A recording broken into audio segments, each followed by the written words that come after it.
So Tara, you've been talking about the economic growth, economic indicators of the city to a number of audiences recently. Can you give this audience some highlights of the points you've made?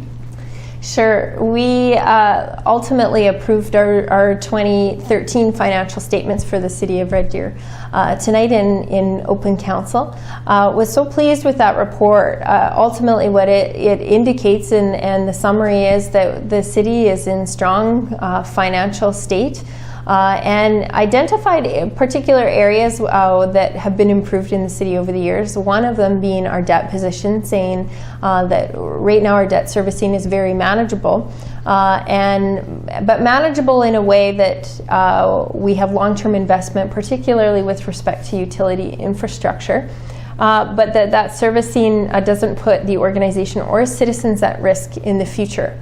That was coupled off, though, with the fact that we have experienced a provincial operating cut, and there's not a commitment to renewal on future provincial capital dollars. So we have to balance off the good news picture, saying that the city has its financial house in order and has made great strides on that, but by the same part that there's still some risk that we need to be very careful of in terms of weighing our decisions that will impact our citizens both in the now and in the future.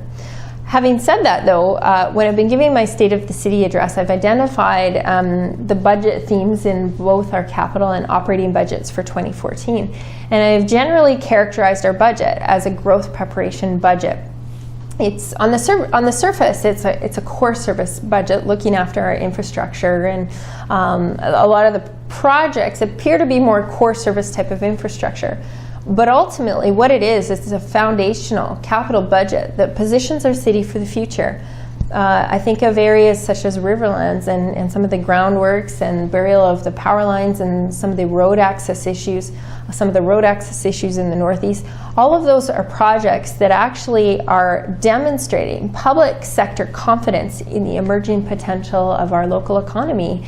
And our hope is to instill confidence in the private sector and attract private sector development in different parts of our city because we've demonstrated such strong public sector confidence. So ultimately our city is primed for growth and opportunity, and our budget demonstrates that in terms of being a growth preparation budget.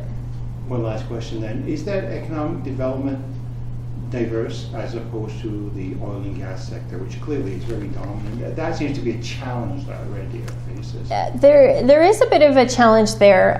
We are in the process. We have our economy charter underway, and we have economic strategies and priorities that will come forward to council in terms of areas that we want to pursue in a more strategic way for our communities. Those haven't come to open council yet. They're still in discussion. Obviously, like a lot of other Alberta economies, we are very resource driven, and so that does make us a little bit more prone to boom-bust cycles.